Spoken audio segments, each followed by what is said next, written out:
जय हिंद, नमस्कार। मैं अंबर जैदी स्वागत करती हूँ आप सबका एक बार फिर से हमारे आज के कार्यक्रम में। और दोस्तों, आज हम बात करने वाले हैं एक ऐसे साइलेंट रेवोल्यूशन की जो ना फैक्ट्रीज में हुआ है और ना ही स्टॉक मार्केट में, बल्कि ये हुआ है घर घर की तिजोरियों में। और हम बात कर रहे हैं मॉर्गन स्टैनली के मुताबिक जो रिपोर्ट है, इंडियन हाउस होल्ड के पास लगभग 34,600 टन ऑफ गोल्ड है, यानी कि 34,600 टन्स ऑफ गोल्ड। बहुत बड़ी ये हम कहें अमाउंट है, और जिसकी कीमत बताई जा रही है लगभग 3.8 ट्रिलियन डॉलर, जो मतलब ये है कि भारत के जीडीपी के बराबर की दौलत है। और ये दौलत चुपचाप हमारे लॉकर्स में, टेम्पल्स और फैमिली जो हमारी तिजोरियां हैं उसके अंदर ये आई हुई है। और सवाल ये है कि जो ये गोल्ड बूम है इंडिया के लिए कितनी बड़ी ब्लेसिंग है। और इस सब के बीच में जब हम देख रहे हैं, हम आज ये सवाल डिस्कस करेंगे कि जो इंडिया की साइलेंट गोल्ड इकोनॉमी है, ये एक इमोशनल इन्वेस्टमेंट अब कब कैसे भारत के लिए एक स्ट्रेटेजिक और रैशनल एसेट बन गया, और कितना अहम ये हमारे लिए है, कैसे ये एक नेशनल एसेट भारत को आगे लेके जाएगा। तो इस चर्चा को आज हम करेंगे। हमारे साथ हैं उमेश जी। उमेश जी, बहुत स्वागत है आपका। जय हिंद, नमस्कार। जय हिंद, नमस्कार अंबर जी। जय बहुत सिया बहुत राम। धन्यवाद। जय श्री राम। उमेश जी, 3.8 ट्रिलियन डॉलर का गोल्ड, जो कि ऑलमोस्ट भारत की जीडीपी के बराबर है, ये कितना अहम और कितना प्रोडक्टिव आपको लगता है?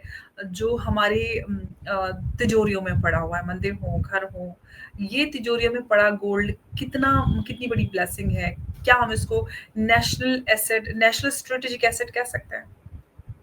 देखिए, गोल्ड को हमेशा हिस्टोरिकली एक हेज अगेंस्ट इन्फ्लेशन बोलते हैं, जी। क्योंकि जब भी इन्फ्लेशन बढ़ता है, इकोनॉमी में मनी सप्लाई बढ़ता है, कभी भी अगर कोई फिनेंशियल क्राइसिस आता है, मॉनेटरी सिस्टम में कोई भी प्रॉब्लम आता है, गोल्ड का दाम हमेशा बढ़ता रहता है। एवरग्रीन एसेट है। पर हमारे देश में पिछले 20-25 साल में कंटिन्यूअसली हमारे जितने भी फाइनेंशियल एडवाइजर्स हैं, जितनी भी बड़ी जो ब्रोकरेज फर्म्स है, उन्होंने गोल्ड को एक डेड एसेट माना है। बट इंस्पाइट ऑफ इतना बड़ा प्रोपेगेंडा करने के बावजूद आज मॉर्गन स्टैनली के इकोनॉमिस्ट बोल रहे हैं कि भारत के जो गृहिणियों के हाउस होल्ड के पास 34,600 टन गोल्ड है। ये दुनिया के अंदर जी। अगर सारा सेंट्रल बैंक का गोल्ड भी मिला लेना तो भी 35,000 है। मतलब it is equivalent to the gold of the central banks around the globe. इतना हमारे पास आज की डेट में हाउस होल्ड गोल्ड है। उसके अलावा टेम्पल में कम से कम 4 से 5,000 टन ऑफ गोल्ड है। आरबीआई के पास 880 टन ऑफ गोल्ड है। अब ये देखिए, अगर ये टोटल मिला लिया जाए ना तो कम से कम भारत की इकोनॉमी के जितना तो हमारे पास गोल्ड रिजर्व है। और ये एक तरह से भारत की जो होम मेकर्स है, जो गृहिणियां हैं, उनके लिए एक तरह से गोल्ड हैज ऑलवेज बीन, वो बोलते हैं ना, इन्वेस्टमेंट होता है। कितनी भी बड़ी फाइनेंशियल बोल दे, कुछ भी बोल दे, गोल्ड नॉट ओनली सबके इन्वेस्टमेंट, पोर्टफोलियो में। बट एक इमोशनल अटैचमेंट भी होता है महिलाओं के लिए, जो भारतीय महिलाओं है उनके लिए। क्योंकि हमारे यहाँ सोना जो आ रहा है वो जनरेशन से आ रहा है, कि नानी का, दादी का, पीढ़ी दर पीढ़ी उसको ट्रांसफर किया जाता है। हम लोग सोना बेचते नहीं है, हमारे इमोशंस जुड़े होते हैं उसके साथ। तो जरूर, ये आपने भी यही एक। बोला है, ancestral generation wealth which is being transferred from one generation to another generation। एक इमोशन है गोल्ड के साथ, एक तरह से यादें जुड़ी हुई है। गोल्ड से अगर आप कोई गहना, कोई गहनी देखती है, उसको अपनी दादी, उसकी नानी, उसकी माँ की याद आती है। वो तो टच है, एक तरह से फीलिंग है। अब उसको सजो के रखा था, और आज आप देखिए इतने सालों बाद सडनली जो गोल्ड का दाम, मतलब आप समझ लीजिए 31 दिसंबर 2024 को गोल्ड का दाम था 77 लाख, 77 to 78 लाख पर केजी। आज के दिन है 1,22,00,000। अभी 10 महीने ही हुए हैं इस साल के, और उसमें भी देख लीजिए 50% से ऊपर रिटर्न दिया है। इस साल एक तरह से गोल्ड के अंदर ब्लॉकबस्टर रैली आई है, और इसमें central banks around the globe, उन्होंने continuously they have bought gold. आप ये देख लीजिए। और एक और एक चीज है, सेंट्रल बैंक तो गोल्ड ले ही रहे हैं इनफैक्ट। और बाहर हम जो हमारा गोल्ड बाहर बैंक ऑफ इंग्लैंड में रखे थे, हमने लास्ट ईयर 200 टन मंगाया है। अभी भी बाकी जो 325 टन है उसको भी लेके आने के हम सोच रहे हैं। सेकेंड, सेंट्रल बैंक जो आरबीआई है, पिछले 1 साल में उन्होंने 75 टन गोल्ड ऐड किया है। अब और आज आरबीआई के पास 880 टन है। हमारा जो foreign exchange Manish ji, reserves है, आरबीआई का जो ये है, इस स्टेप को लेकर मैं आपसे एक सवाल करना चाह रही थी before you move on to other question. मैं ये कहना चाह रही थी कि आरबीआई ने जो क्वाइटली जो गोल्ड बाय किया है 75 टन ऑफ गोल्ड की हम बात करें इन अ ईयर, क्या हम कह सकते हैं कि एक साइलेंट हेज है अगेंस्ट द डॉलर? डेफिनेटली ये एक तरह से डी डॉलर अमेरिकन। डिक्लाइन हुआ है स्पेशली, एंड जो डी डॉलराइजेशन हो रहा है, इस सारा चीजों को कहीं ना कहीं। ज़रूर, मैं यहीं पे आ रहा था, क्योंकि आज अमेरिका का जो डेब्ट है, वो $38 ट्रिलियन के आसपास है। इंटरेस्ट कमिटमेंट कम से कम $1.5 ट्रिलियन है। अमेरिका का जो डेब्ट है 2034 तक $54 ट्रिलियन जाने की एक तरह से आशंका है। लोग जो चाइना और बाकी जो कंट्रीज़ है, जो यूएस ट्रेज़री बॉन्ड्स को कंटिन्यूअसली बेचते जा रहे हैं। एक और एक चीज़ है, गोल्ड जैसे गोल्ड का दाम बढ़ा है, हमारी जो माइन्स थी, वो भी प्रॉफिटेबल हो गई है। कोलार गोल्ड माइन्स, जो इतने साल तक बंद थी, सडनली वो प्रॉफिटेबल हो गई है और हर साल 750 किलो गोल्ड उधर से निकलने वाला है। हमने प्रोग्राम भी किया था, जहाँ हमने बताया था कि मध्य प्रदेश के जबलपुर में कम से कम उधर भी बहुत लाखों टन के गोल्ड के ऑक्साइड्स मिले हैं और उधर से भी गोल्ड एक्सट्रैक्ट करने की बात की जा रही है। ओडिशा के अंदर बहुत सारे गोल्ड डिपॉजिट्स मिले हैं। ओडिशा मिनरल डेवलपमेंट कॉर्पोरेशन उसको भी बेचने की बात कर रही है। देखिए, देश के अंदर एक तरह से आपने जिस हिसाब से बोला है, साइलेंट गोल्ड रेवोल्यूशन हुआ है और इसके लिए आप हमारी जो गृहिणियां हैं, हमारी जो हाउस होल्ड है, we have to compliment that. उन्होंने जितने भी फाइनेंशियल एडवाइजर्स थे, जो भी इतने बड़े एनालिस्ट बैठे थे, जो ब्रोकरेज फर्म्स में थे, हिस्टोरिकली इन्होंने गोल्ड को एक डेड एसेट मांगा है। उसके अलावा, उसके बावजूद हमारी जो महिलाएं हैं, इन्होंने गोल्ड में इन्वेस्ट किया है, क्योंकि ये लोग जो जनरली क्या है, जो फाइनेंशियल प्रोडक्ट्स बेचते हैं, they generally try to market the products which give them the best commission. इन्होंने कभी भी आपको ये समझना पड़ेगा, gold is a hedge against inflation. और हमारी गृहिणियां जो हैं, अपने घर के अंदर वो बेस्ट बजट मैनेजर्स है। कितनी भी सैलरी आप दे दो, they are able to manage the home, और वो बचा भी लेंगी और उस बचा के वो कुछ गोल्ड का कोई ना कोई 2 ग्राम 3 ग्राम कुछ ना कुछ ले लेगी। इससे ये कलाकारी उनमें है। ये सब ये फाइनेंशियल मैनेजर्स को नहीं मालूम है। इनको सिर्फ अपने कमीशन से मतलब है। इसके लिए आपको यूलिप बेचेंगे या आपको इंश्योरेंस बेचेंगे। देखिए, मैं क्या बोलता हूँ, इंडिया में सबसे वर्स्ट जो इन्वेस्टमेंट है वो इंश्योरेंस है। आपको कोई भी आप एक तरह से आपको रिटर्न नहीं देता। मेरे हिसाब से आपको टर्म इंश्योरेंस लेना चाहिए और एक और एक चीज है, हेल्थ इंश्योरेंस भी लेना चाहिए। हेल्थ इंश्योरेंस के हिसाब से आप जब जियोगे, उस समय अगर आप बीमार पड़ जाते हो, उस समय आपको पैसे की जरूरत होती है। लाइफ इंश्योरेंस में क्या होता है, आपके जाने के बाद मैच्योरिटी और सर्वाइविंग बेनिफिट्स आपके नॉमिनी को मिलता है। उसमें कोई इतना बड़ा रिटर्न्स नहीं है। बट गोल्ड का जो इन्वेस्टमेंट है, it is like an insurance policy itself. और कोई भी जो गृहिणियां हैं, वो जैसे आपने बताया था कि एक इमोशन है, इमोशन के साथ जुड़ा हुआ है। इमोशन से बड़ा कुछ भी नहीं है। आज उस इमोशन को इस साल रिवॉर्ड हुआ है और आज आगे भी रिवॉर्ड होता जाएगा। देखिए, जिस हिसाब से मनी प्रिंटिंग हुआ है वर्ल्ड के अंदर, मनी प्रिंटिंग क्या होता है कि जो सेंट्रल बैंक से अपना खर्चा कवर करने के लिए वो एक्सेस मनी प्रिंट करते, इकोनॉमी में पंप करते रहते। और ये जो मनी सप्लाई है, उसके कारण जब मनी, नया जो करेंसी बाजार में आता है, सप्लाई में आता है, तो इससे क्या होता है, एग्जिस्टिंग करेंसी जो सर्कुलेशन में है, उसका दाम कम हो जाता है, उसका वैल्यू कम हो जाता है और हर जगह महंगाई बढ़ जाती है। और जब महंगाई बढ़ती है, उस समय सबसे बड़ी बात है कि आप देखते हैं gold is a default beneficiary. ये तो अभी स्टार्ट है अमर जी, गोल्ड का दाम और भी ऊपर जाएगा। There is no limit. मैं एक और एक चीज जी। बोल देता हूँ, और एक और एक चीज है, central banks around the world are buying gold. और अमेरिका के अंदर 1935 में एक टाइम आया था कि अमेरिकन गवर्नमेंट ने उनके सिटीजन्स को गोल्ड रेस्ट्रिक्ट कर दिया था और उन्होंने बोला था कि आपको गोल्ड डिपॉजिट करना पड़ेगा। सिमिलर चीजें वापस आएगी वेस्ट के अंदर। और ये भी बात बताया जा रहा है कि जो सेंट्रल बैंक है, जैसे जर्मनी है और इटली है, वो उन्होंने 2000 टन गोल्ड अमेरिका के पास रखा था, अभी वो गोल्ड वापस मंगा रहे हैं। किसी को किसी के ऊपर भरोसा नहीं है। फाइनेंशियल क्राइसिस आने वाला है। इसी के लिए सब लोग पहले से ही गोल्ड के एसेट्स जो है होल्ड करते जा रहे हैं और इसका जी। फायदा हमें मिला। जी। उमेश जी, हम जैसे कि रिपोर्ट की बात कर रहे हैं, इसके हिसाब से इंडिया की जो हाउस होल्ड है उसके पास 34,600 टन्स ऑफ गोल्ड है। मतलब ये कि लोगों ने जो है बैंक्स, इक्विटी और म्यूचुअल फंड्स के ऊपर गोल्ड को ट्रस्ट किया, उसके ऊपर भरोसा किया। क्या ये जो फेथ है ये वो मॉडर्न इकोनॉमी के लिए एक चैलेंज बन सकता है? देखिए भारत के लोगों ने बहुत हद तक इक्विटी में भी पार्टिसिपेट किया है। क्या है जो ट्रेडिशनल जो गोल्ड है, जो जनरेशनल वेल्थ है, वो एक तरह से पास ऑन होता गया है। और सेकंड, गोल्ड का कंजम्पशन भी भारत के अंदर ज़्यादा ही है। नए भाव में भी लोग गोल्ड ले रहे हैं।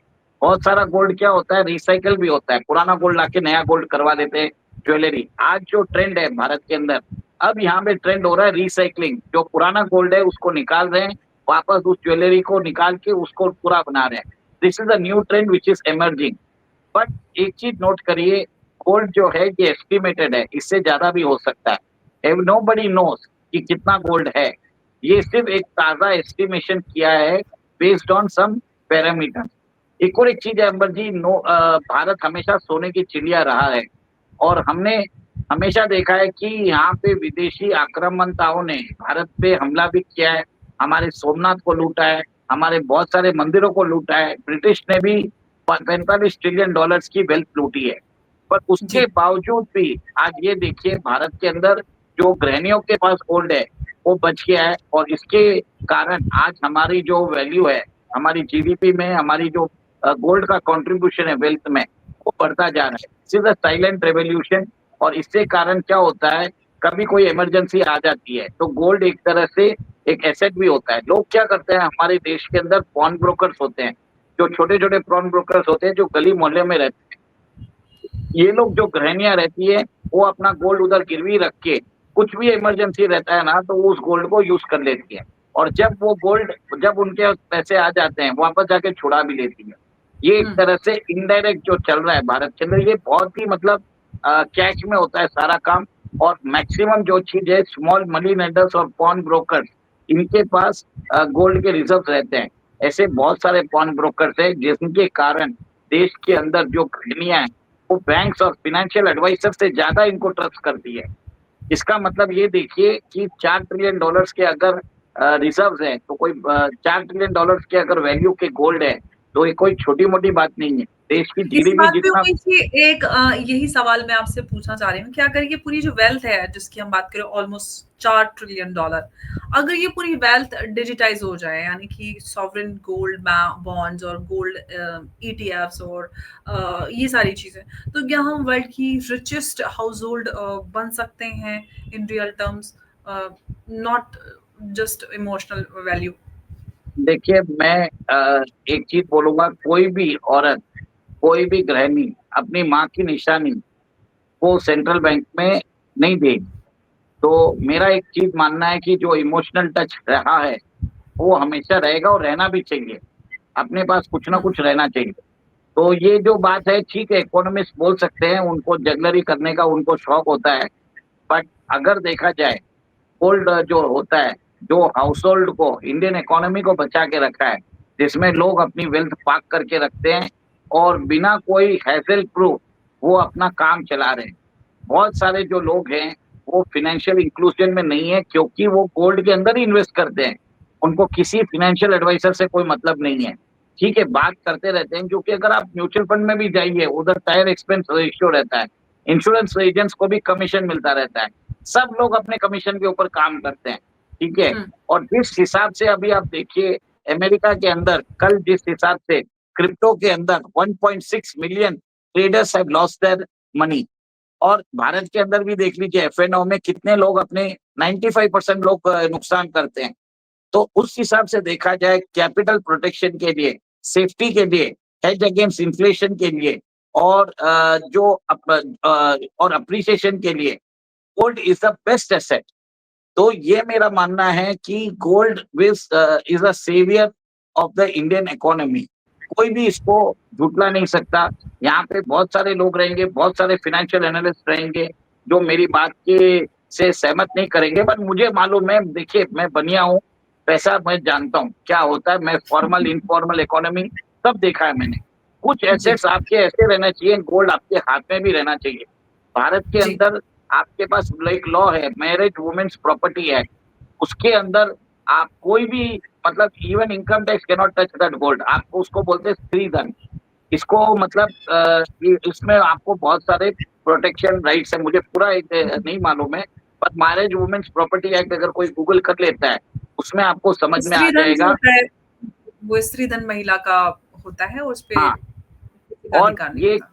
ट्रेडिशनल फॉर्म ऑफ इन्वेस्टिंग है और एक जनरेशनल इमोशनल अपील है। आप नया पैसा जी, कमाइए, भले ही आप म्यूचुअल फंड में डालिए या डालिए, घर का वेल्थ जी, अगर गोल्ड बेच के और उसका मोनेटाइजेशन करके, मैं तो नहीं मानता।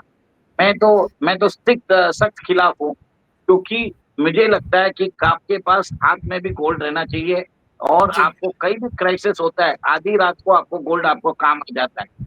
सिंपल सी बिल्कुल, बात है। बिल्कुल आपने सही कहा। इसी बात से मुझे एक और सवाल है कि जब आरबीआई के जो रिज़र्व्स हैं, उसमें गोल्ड जो है 14% तक पहुँच गया है, तो क्या हम ये मान सकते हैं कि एक सिग्नल है कि इंडिया क्वाइटली जो अपनी जो रिज़र्व स्ट्रैटेजी है, उसको डाइवर्सिफ़ाई कर रहा है?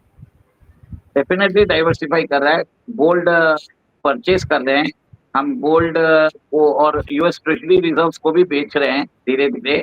अभी 880 टन गोल्ड है, नया फिगर्स कितना है हमको नहीं मालूम, पर लोग बोल रहे हैं शायद 900 टन गोल्ड हो सकता है भारत के पास। तो वी डोंट नो अभी क्या स्थिति है, पर जिस हिसाब से डिमांड बढ़ती जा रही है, सेंट्रल बैंक्स ने पिछले महीने भी 30 टन गोल्ड लिया है। अब उसमें कौन कौन लिया है, ये तो वर्ल्ड गोल्ड काउंसिल रिपोर्ट जब रिलीज करेगा हमें मालूम पड़ेगा। बट एक चीज ये देखिए कि गोल्ड के प्राइस राइज करने से गोल्ड एक्सप्लोरेशन बढ़ गया है। चांदी देखिए ना, चांदी का भी देखिए, आज की डेट में जो चांदी 40, 50, 60 हजार में कोई पूछने वाला नहीं था, आज मार्केट में 1,80,000 में भी नहीं मिल रही है किलो की। आप सोचिए, ऐसी हालत हो गई है फिजिकल में सप्लाई, मतलब लोगों ने एक तरह से इतना मतलब खरीद के रख लिया है कि फिजिकल मार्केट में सप्लाई नहीं है। सबसे बड़ी बात ये है। और एक और एक चीज मैं आपके दर्शकों को बोलना चाहता हूँ, गोल्ड लीजिए तो आप अपने जान पहचान वाले से लीजिए, क्योंकि बहुत सारे जो चाइना में के अंदर क्या हो रहा है, टंगस्टन जैसा एक मेटल है जो गोल्ड के जैसे ही दिखता है, जो उसको बोलते हैं फेक गोल्ड। तो वो भी, इससे भी बच के रहने की जरूरत है, और जिससे भी आप थोड़ा सा ध्यान रखिएगा। और अगर आप गोल्ड लेते हैं तो टेस्टिंग भी करा लीजिए, दैट वुड बी बेटर। आपके जो चैनल के माध्यम से मैं जो पोटेंशियल प्रॉब्लम्स हो सकते हैं, उसको आपको पहले से ही अवगत कराना चाहता हूँ। और ये सही है, अगर आप गूगल में जाके टंगस्टन गोल्ड डाल दीजिए, चाइना डाल दीजिए, आपको मिल जाएगा। चाइना के अंदर कुछ भी फेक हो सकता है। जी, 2020 में 4% उनका जो रिजर्व था, that was found to be fake. Google कर लीजिए, इकोनॉमिक टाइम्स का रिपोर्ट है। मैं अभी बता नहीं पाऊंगा, पर अगर किसी को भी गूगल करना है, ये सब रिपोर्ट आ जाएगी।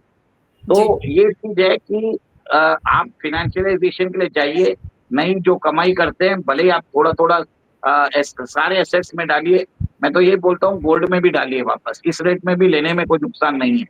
बट एक चीज है, अगर कल कोई गिर जाए, कुछ दाम शायद 5-7% गिर जाए, तो तो आप एक तरह से घबराइए मत, गोल्ड वापस अपना ग्रेड जो है वापस आ जाएगा। नहीं तो देखिए, जी, आजकल लोग आईपीओ में डाल रहे हैं, एफएनओ में खेल रहे हैं, क्रिप्टो में खेल रहे हैं, कितने लोग बर्बाद हो गए हैं।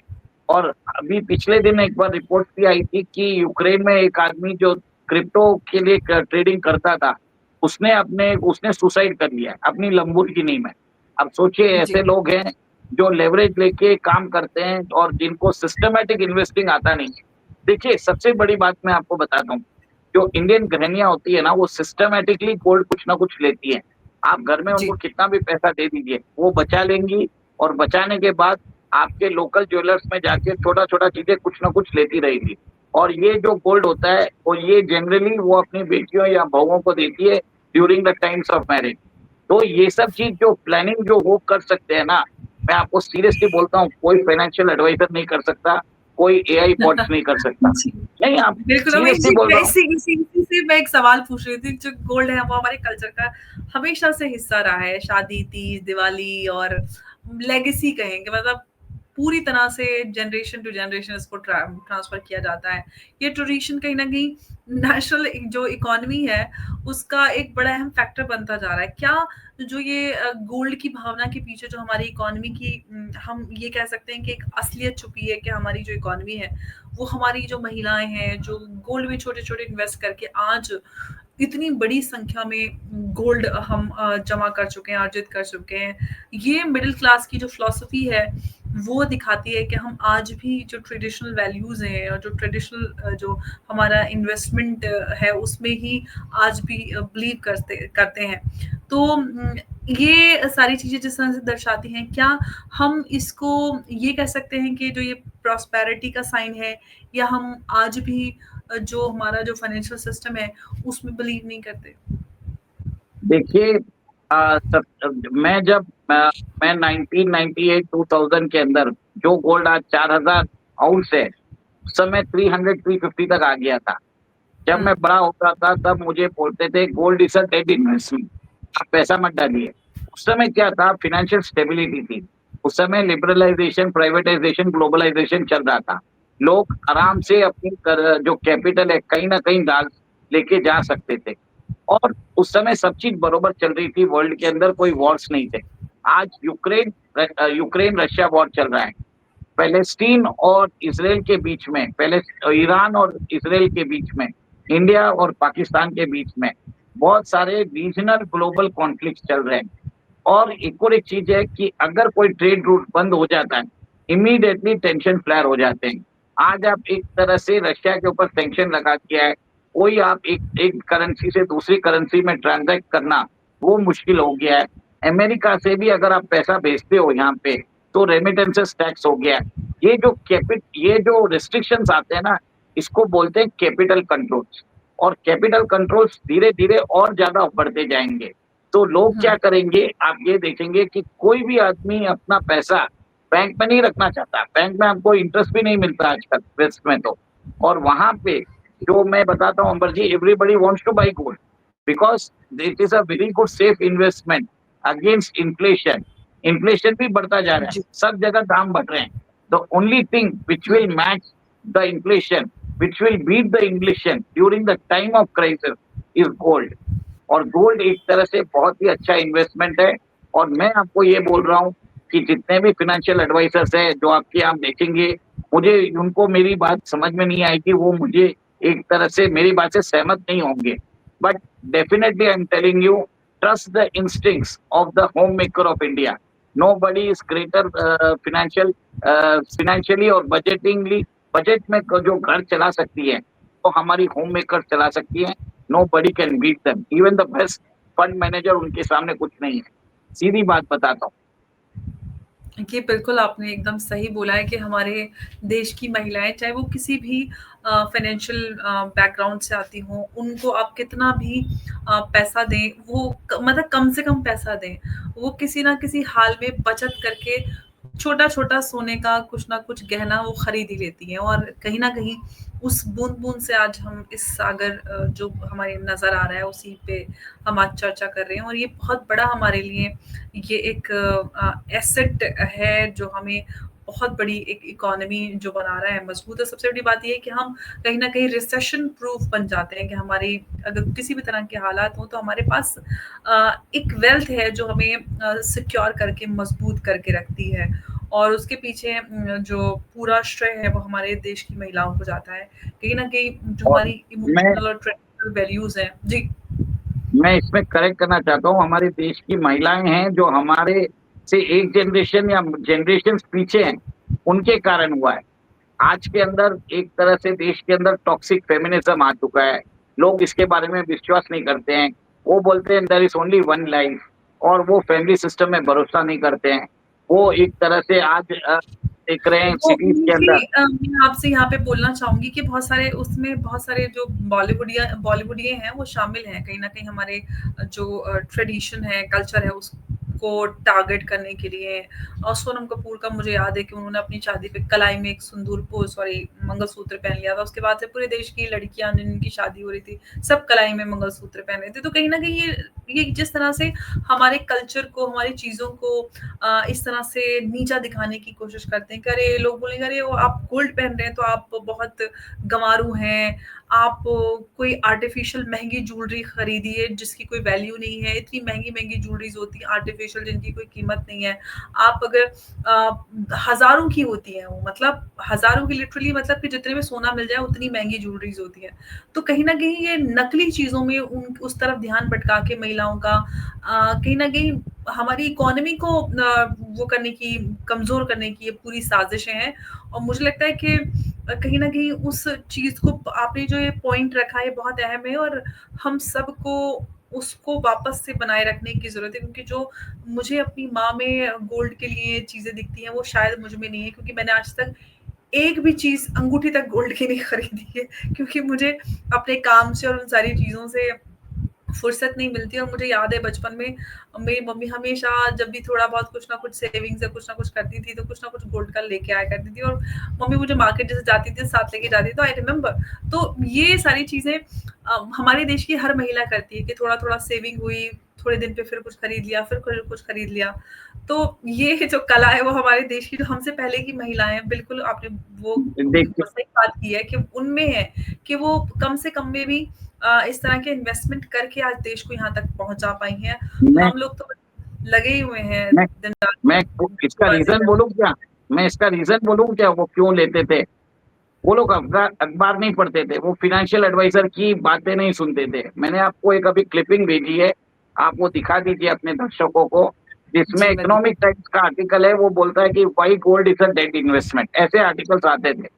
अब ऐसे आर्टिकल्स आएंगे जिसमें आपको दिखाया जाएगा, समझाया जाएगा, तो इसमें गलती आपकी नहीं है। ये एक तरह से देश के अंदर ब्रेन वॉश करने की एक तरह से कोशिश की गई है, प्रोपेगेंडा चलाने की कोशिश की गई है कि हम गोल्ड ना खरीदें, बुलियन में इन्वेस्ट ना करें, हम अपनी लेगेसी इन्वेस्टमेंट्स एग्जैक्टली। को छोड़ के हम आज दूसरे चीजों में इन्वेस्ट करें। देखिए, देश के अंदर जो ये टॉक्सिक फेमिनिज्म चल रहा है, इसको एक ही चीज कर सकते हैं कि आप अपनी मम्मी की बातों को फॉलो करिए। वो जो भी करते थे, बजटिंग करते थे, फैमिली को साथ में रख के चलते थे। This is the type of things. इसके लिए मैं बोलता हूँ आपकी गलती नहीं है, क्योंकि मैं और आप उस जनरेशन में आए हैं जिसमें हमें समझाया गया है कि gold is a dead investment. बार बार ये आर्टिकल रिपीटेडली आया हुआ है, और साथ ही और साथ ये सिर्फ लड़कियों के लिए एक हर चीज में एक कैप होता था, बजटिंग बहुत होती थी कि भाई हमारे घर का खर्चा इतना महीने का और हम इसी में खर्च चलाएंगे। आज हम लोग तो खर्च करने से पहले वापस देखते भी नहीं कि अकाउंट में कितना पैसा है। आज हमारे पास यूपीआई है, खड़ाखट खड़ाखट खड़ाखट पैसे खर्च करते रहते हैं। और जो चीज पसंद आई, जितनी मदद, अब पहले ये होता था कि भाई अब मार्केट जा रहे हैं तो पैसा निकाल के मार्केट जाया जाता है कि भाई आप हम 10,000 रुपए लेके जा रहे हैं तो 10,000 रुपए ही खर्च करके आएंगे। आज तो हमारे पास अकाउंट में 20 लाख रुपए पड़े हैं, 20 लाख में से अगर 15 लाख भी खर्च कराएं, क्योंकि जिस चीज पे दिल आए आप खरीद सकते हैं। तो इस तरह का सारी चीजें हो गई हैं, तो माहौल भी बहुत बदल चुका है उमेश जी। देखिए, मैं इसी के लिए बोल रहा हूँ, इम्पल्सिव बाइंग, मटेरियलिस्टिक जो लोग रहते हैं, वो लोग ये मटेरियलिज्म को प्रमोट करने की कोशिश की जा रही है वेस्ट की कंपनी में। मार्क जुकरबर्ग, आपको मालूम है, सिर्फ उसके पास 5 टी शर्ट है, वो सारे टी शर्ट एक ही टाइप के पहनता है, ग्रे उसके पास कलर की टाइम टी ही नहीं शर्ट है। पहनते हैं वो, हमेशा हाँ, एक ही टी शर्ट पहनते हाँ, हैं। उसको, और उसके बाद वो 5 नंबर्स ही रहते हैं, वो ज्यादा इन्वेस्ट भी नहीं करता है। आज भी वॉरेन बफेट महीने का एक बजटिंग लेके चलता है, वो उसी के अंदर करता है। और बहुत सारे जो सीईओज हैं, वो आज भी आईफोन का जो लास्ट वर्जन 10 या 11 या 8 यूज कर रहे होंगे। Nobody is investing. उनको, ये सब ऐसे लोग हैं जिनके पास ट्रिलियंस ऑफ डॉलर्स की वेल्थ है, फिर भी billions and trillions dollars of wealth है, फिर भी उनको मालूम है कि कहाँ पे इतना दिमाग लगाना है। वैल्यू सिस्टम दे रहे हैं। वेस्ट जो है भारत के वैल्यू सिस्टम्स को अडॉप्ट कर रहा है, और हमारे जो लोग हैं वो आईफोन के लिए 30-20 घंटे खड़े होके 1.5 लाख रुपए का आईफोन ले रहे हैं। ये एक तरह से देश के अंदर जो मानसिकता आ गई है, इससे अगर आप, मैं सीरियसली बोलता हूँ, जो गोल्ड हमारे पास है 34,600 टन, अगर ये मानसिकता चलती रही, जल्दी से जल्दी ये 3,000 टन हो जाएगा। मैं मजाक नहीं कर रहा हूँ। This is a type of consumerism which is happening in this country.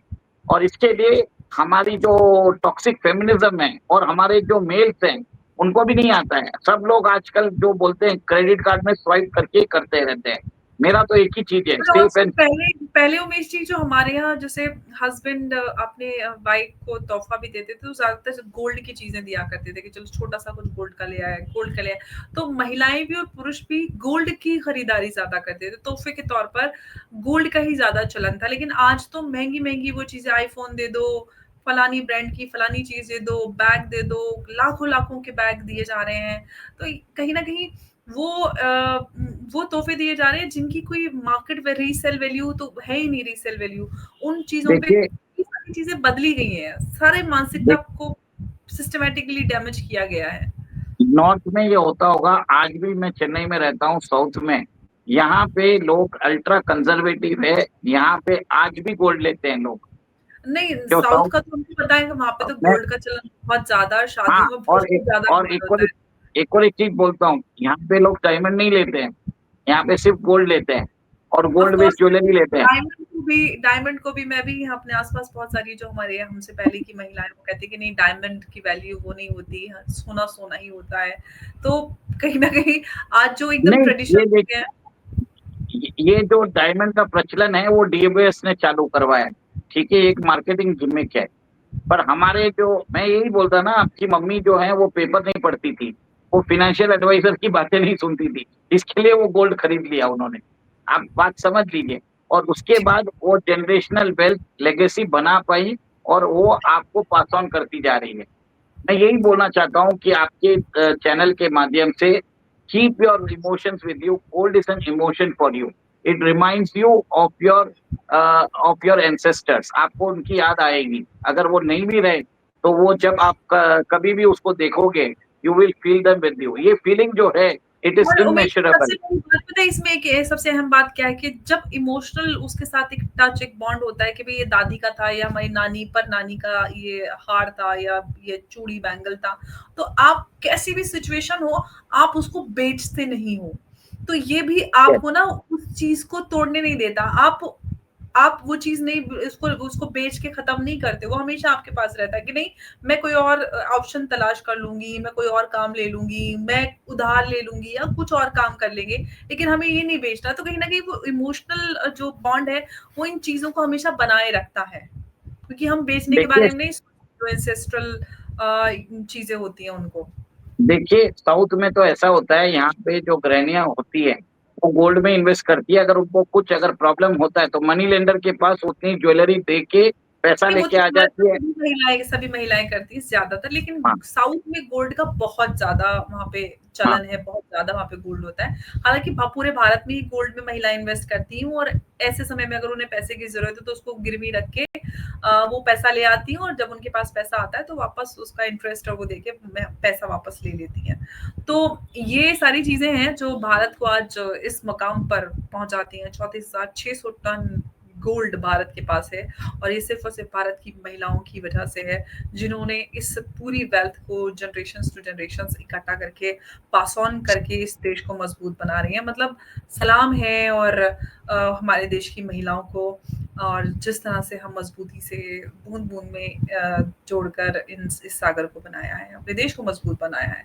Umesh ji, बहुत बहुत धन्यवाद आपका हमारे साथ इस अहम और बहुत इंटरेस्टिंग चर्चा में जुड़ने के लिए, क्योंकि व्यूवर्स को बहुत पसंद आने वाला है ये सारी चीज़ें। हर एक किसी के दिल से, हर एक किसी के ज़िंदगी से ये पूरी बात जुड़ी हुई है। बहुत-बहुत धन्यवाद एक बार फिर से। नमस्कार, जय हिंद, जय भारत। जय सिया राम।